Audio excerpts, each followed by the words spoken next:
Bonjour chers amis, bienvenue sur votre chaîne. Aujourd'hui, je veux parler de réactions suite au projet financé par les Américains de construire un chemin de fer pour permettre l'exportation des minerais congolais. Donc il y a eu beaucoup de réactions. Euh, je vais poser quelques questions et puis je vais essayer de réfléchir. Et j'aimerais bien que vous fassiez vos commentaires pour m'aider aussi hein, à creuser ce sujet un peu euh, plus profondément.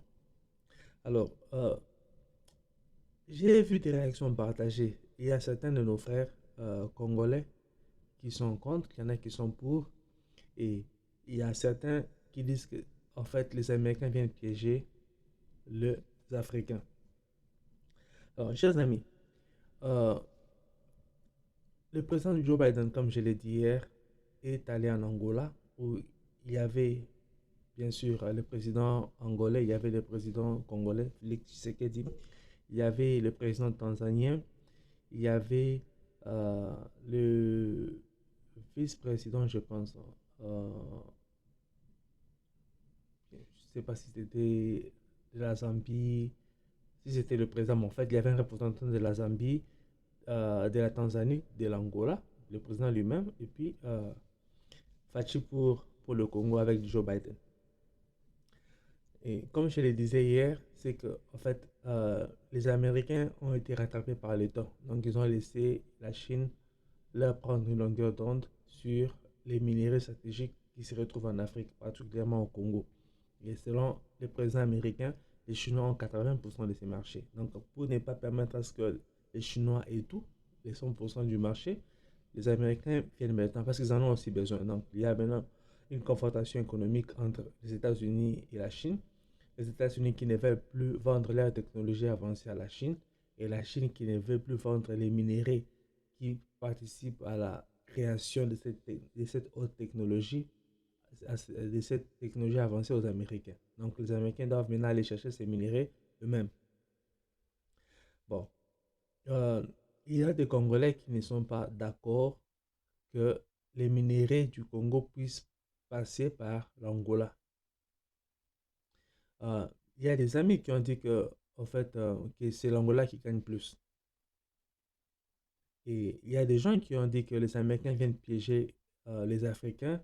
Ils ont parlé de ce qui s'est passé au Proche-Orient lorsque les Américains avaient tué un général iranien en Irak et que les Irakiens, bon, euh, ils sont soutenus par les Iraniens, ont demandé aux Américains de quitter. Les Américains ont dit qu'ils ont beaucoup investi en Irak et que les Irakiens devaient les rembourser avant qu'ils partent. Alors, et il y en a qui disent que voilà, ce chemin de fer va tuer le commerce, donc l'activité euh, des camions qui transportaient les minéraux du Congo qui passaient la frontière et qui payaient euh, certains frais et ainsi de suite. Mes chers amis, à ceux qui disent que les Américains n'investissent jamais, ils n'investissent jamais pour rien. Mais dans le business, personne n'investit pour gagner, pour perdre. Tout celui qui investit dans le business cherche à gagner. Donc, si les Américains investissent quelque part, ils cherchent à gagner. Si les hommes d'affaires congolais investissent quelque part, ils cherchent à gagner aussi. Donc, tout celui qui investit cherche à gagner. Donc, on ne doit pas en vouloir aux Américains parce qu'ils veulent gagner. Donc, là, c'est la logique du business. On investit pour gagner. Ça, c'est normal. Alors, les Américains, en fait, c'est un projet où les Américains investissent environ, je pense, 1 milliard de dollars. Je ne sais pas. Euh, Selon certaines sources, eux, Américains, vont mettre à peu près 500 millions de dollars. Je ne sais pas si les autres 500 millions de dollars viendront des autres entreprises ou comment. Donc voilà. Donc ils investissent 1 milliard de dollars sur la construction de ces chemins de fer donc, qui va permettre d'exporter les minerais du Congo, donc depuis le Kivu, en passant par le Kolosi jusqu'au au port angolais de Lobito. Et ce chemin de fer va s'étendre plus tard, hein. Donc, ça va passer par la Tanzanie, par la Zambie et la Tanzanie jusqu'à arriver à l'océan Indien. Donc, c'est un chemin de fer qui va relier l'océan Indien et l'océan Atlantique. Donc, en passant par la Tanzanie, la Zambie, le Congo et l'Angola. Bon, à mes frères qui disent que l'Angola va plus gagner dans ces projets, je leur pose une question. Sur 1000 tonnes de minéraux qui vont sortir du Congo, que ce soit les coltan, que ce soit le cuivre, que ce soit le cobalt, sur 1000 tonnes de minéraux qui vont sortir du Congo, l'Angola aura gagné combien et la RDC aura gagné combien? Puisque les minéraux viennent du Congo. L'Angola, c'est juste le transport. Le Congo aura gagné combien? L'Angola aura gagné combien? Répondez-moi à cette question, comme ça on sera plus pratique. Et il y a des gens qui disent que voilà, ces minéraux seront transportés à l'état brut, donc il n'y aura pas de valeur ajoutée, donc ça ne va pas profiter à nos pays, puisqu'en fait, ces minéraux auront plus de valeur après avoir été transformés. Je me rappelle que le gouvernement congolais sous Fachi avait levé l'option de ne plus exporter les minéraux congolais à l'état brut. Donc, ces minéraux congolais doivent être transformés au Congo avant d'être exportés. Donc, il y aura de la valeur ajoutée déjà au Congo. Et lorsque ces minéraux seront transportés, donc le Congo aura déjà gagné parce qu'on va exporter ces minéraux avec leur valeur ajoutée. Bon, à moins que vous ayez les preuves du contraire. Donc, on, on creuse pour trouver ces minéraux au Congo. Donc, ça, c'est le mining. Alors, on les transforme au Congo. En les transformant au Congo, donc, on crée encore du travail pour. On crée des compagnies, en fait, des sociétés pour transformer ces minéraux. Donc, on crée de l'emploi au Congo. On ajoute de la valeur à ces minéraux et puis on les exporte. Regardez bien la carte d'Afrique. Regardez la carte du Congo. Du Colosie à l'océan Atlantique. Quel est le chemin le plus court? N'est-ce pas qu'on dit en mathématiques la voie la plus courte entre deux points, c'est la ligne droite. Si vous voulez quitter Colosie et atteindre plus rapidement l'océan Atlantique, si vous voulez aller donc sur une trajectoire droite ou bien plus ou moins droite, il faut passer par l'Angola. Si vous voulez construire un chemin de fer qui va seulement passer par le Congo, ça sera plus loin. Le transport, c'est aussi de l'argent. Donc, plus le chemin de fer est long, plus on dépense beaucoup dans le transport. Et après, l'homme d'affaires ou la société qui va acheter ces minéraux, en fait, doit faire du profit. Donc, tout l'argent que ces sociétés dépensent dans les transferts, en fait, ça doit être compensé quelque part. Et si c'est pratique, parce qu'en fait, ces minéraux, ceux qui vont payer les transports de ces minéraux, ce ne sont pas les Congolais. C'est ceux qui viennent acheter les minéraux. Ils achètent les minéraux au Congo. Il y a des formalités, des papiers qu'il faut remplir au Congo, il faut payer, ils payent tout cela. Et puis, ils payent pour le transport. Alors, si eux estiment que ça sera plus facile pour eux de passer par l'Angola pour exporter les minéraux qu'ils achètent au Congo, du point de vue des business, c'est normal. Donc, c'est un chemin plus court qui va leur coûter moins d'argent. Et si on doit passer par le port de Matadi ou bien le port de Moana. Et cela ne veut pas dire que les Congolais ne doivent pas relier leur territoire par chemin de fer. Nous pouvons continuer à construire nos chemins de fer pour relier l'est du Congo à l'ouest du Congo, le nord du Congo au sud du Congo. Ça, c'est pour nous. Pas de problème. Mais pour ceux qui s'intéressent à nos minéraux, qui veulent les acheter, s'ils estiment que en fait, ça sera plus rapide pour eux de passer par l'Angola pour exporter les minéraux, il n'y a pas de problème. Il n'y a pas de problème. La question qui mérite notre réflexion, par contre, c'est la question qu'a posée, ou le problème qu'a posé, la problématique qu'a posé un de nos confrères qui disait que voilà, qui a parlé de ce que les Américains avaient fait en Irak après avoir tué un général iranien. Et les Irakiens leur ont demandé de quitter. Ils ont dit qu'ils doivent être remboursés pour tout ce qu'ils ont fait. tout ce qui sont construits là-bas. Donc, aéroport, ambassade, ainsi de suite. Ça mérite une réflexion. Parce que si les Américains investissent environ 1 milliard de dollars pour construire ces chemins de fer et que par la suite, qu'on ne soit plus d'accord avec eux, qu'on leur demande de partir, ils risquent de nous demander la même chose, de rembourser ce qu'ils ont investi. Alors, je me pose la question, était-il impossible au gouvernement de la région de concevoir un tel projet? Ou bien, en fait, il pouvait même concevoir un tel projet, mais aussi longtemps qu'il n'avait pas les acheteurs de ces minéraux, ça aurait été compliqué. Donc, il fallait que les acheteurs se manifestent quelque part en Occident, donc du côté des États-Unis, euh, en fait, pour qu'on puisse penser à construire un tel chemin de fer. Et si nous voulons être prudents, si nous pouvons rembourser aux Américains cet argent qu'ils investissent, alors, si on rembourse aux Américains cet argent qu'ils investissent, le chemin de fer sera géré par qui et ça sera géré comment? Puisqu'en fait, euh, il finira par relier la Tanzanie, la Zambie, le Congo et puis l'Angola. Comment ça va se passer? Est-ce qu'entre nous, Africains, nous allons nous entendre? Nous avons déjà beaucoup de problèmes. Nous n'arrivons pas à nous entendre avec le Rwanda, nous n'arrivons pas à nous entendre avec le Burundi, des fois avec le Congo-Brazzaville aussi. Donc, il y a un peu de problèmes. Avec l'Angola même aussi, à un moment, il y avait des problèmes. Je ne sais pas si les problèmes ont été résolus. Déjà, entre nous, Africains, on n'arrive pas à nous entendre. Est-ce que si ces chemins de fer doivent être en fait gérés par nous-mêmes, est-ce que ça va marcher?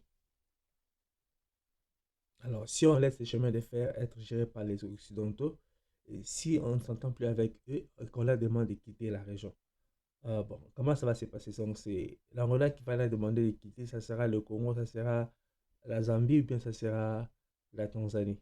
Donc, c'est vraiment, il faut beaucoup réfléchir. Ça, c'est une question euh, qui mérite vraiment d'être bien traitée, hein, cette question-là. Si les Américains aujourd'hui disent que voilà, on doit leur imposer pour ce qu'ils ont fait avant de quitter, qu'est-ce que nous allons faire?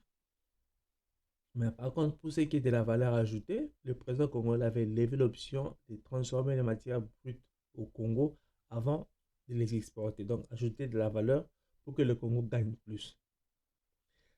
Et puis, c'est plus court de passer par l'Angola pour exporter ces minéraux.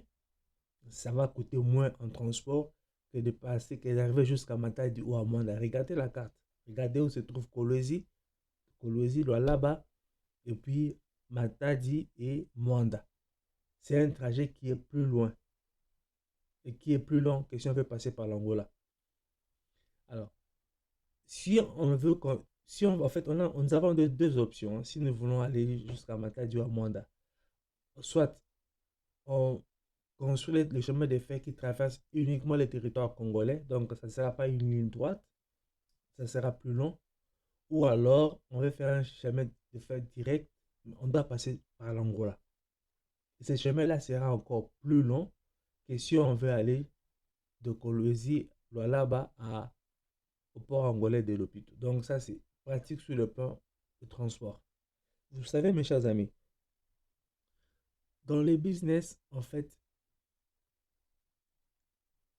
il faut de fois savoir partager les intérêts quand on doit travailler ensemble.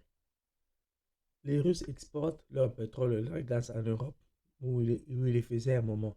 Ça passait par beaucoup de pays. Les Russes payaient aux Ukrainiens et je pense qu'ils continuent à le faire encore.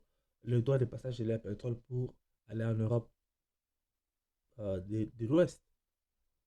C'est des choses qui se font. Le Canada voulait construire une pipeline ici qui devait quitter le Canada jusqu'au Texas pour exporter le pétrole canadien. Bon, c'était d'accord sur l'administration Trump. L'administration Biden est venue à refuser ces projets-là. Donc, quand les démocrates sont au pouvoir, ils refusent. Quand les républicains arrivent, ils acceptent.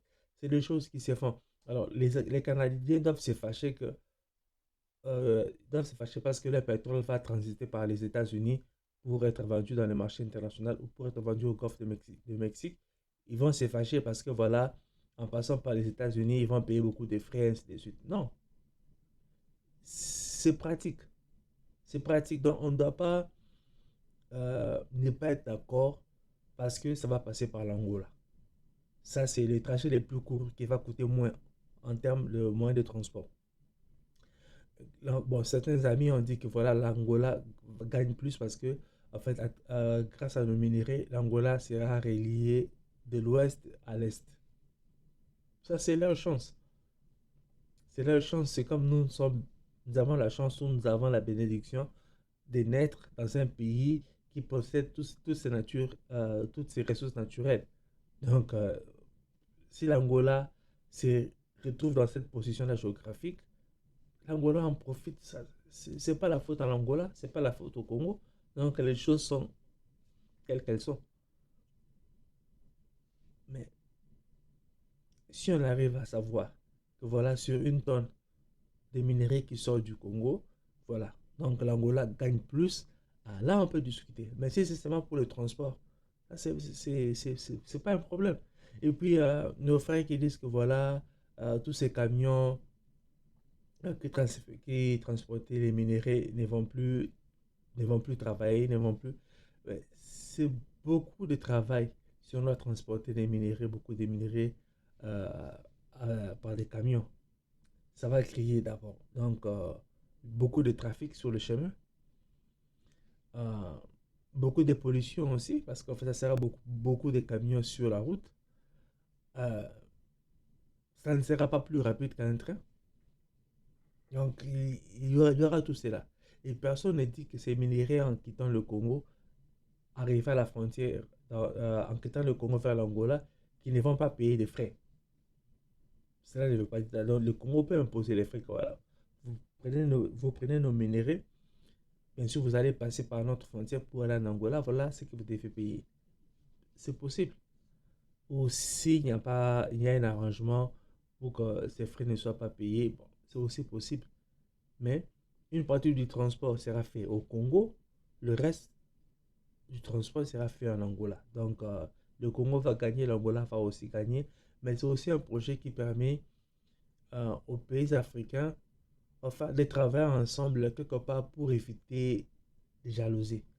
Parce que ceux qui veulent acheter ces minéraux, sûrement ils avaient déjà pensé au moyen d'évacuation.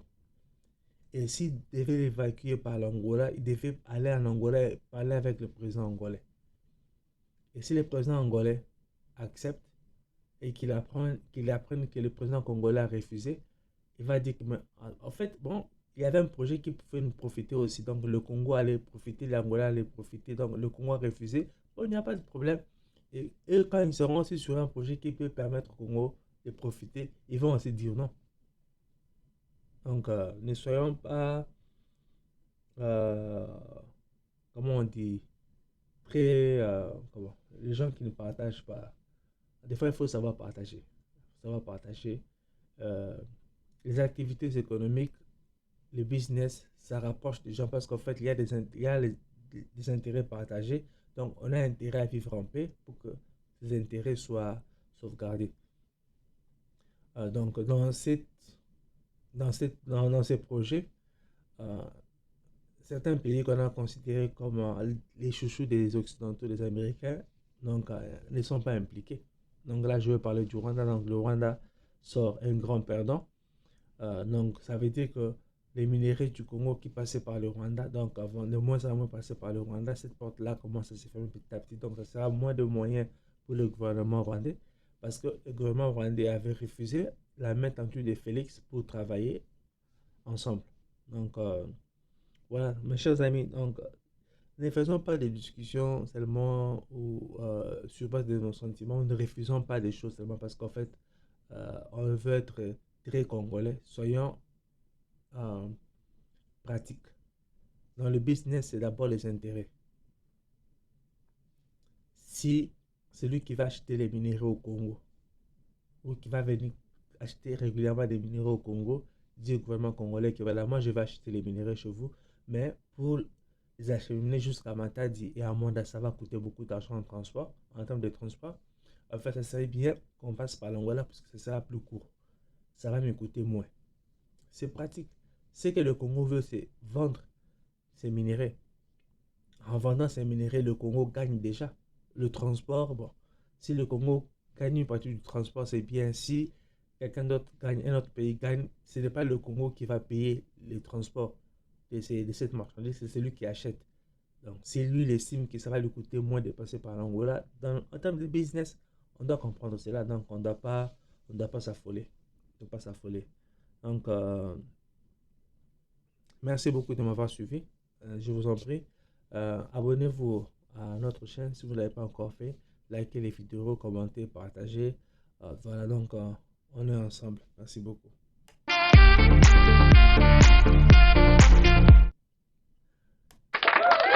Bye bye. Bye bye.